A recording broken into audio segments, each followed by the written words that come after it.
Demenco ima v Sloveniji že vsak peti posameznik starejši od 80 let.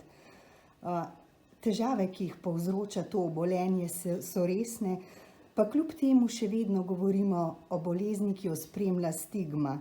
In danes je to še vse drugače, zlasti na račun epidemije, pandemije, s katero smo primorani živeti že pravzaprav več kot poldrugo leto. Kako to opažate pri vašem strokovnem delu? Kakšne so posledice dogajanja? Lahko povem, da je korona obdobje povzročila izredno stisko, posebno pri svojcih.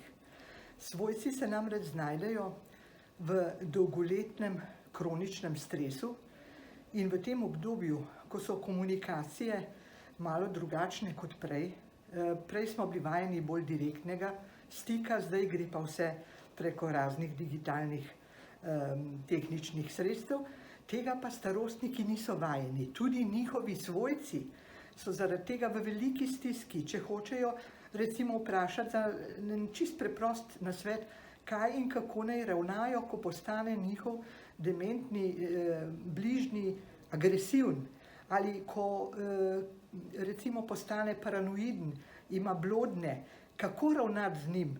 To se lahko dogodi naenkrat, lahko pa to postane tudi vedenjski vzorec v demenci. In takrat so seveda svojci v takem strahu, nevednosti in v vznemirjenosti, da nujno rabijo eno pomoč, in ravno na tem področju bi rekla, da je naše strokovne pomoči premalo. V glavnem je usmerjena pomoč na samega pacienta, svojcem pa premalo stojimo ob strani in bi bilo potrebno te službe razširiti in dopolniti, samo saj veste, vedno je premalo osebja in zato v glavnem to poteka volontersko.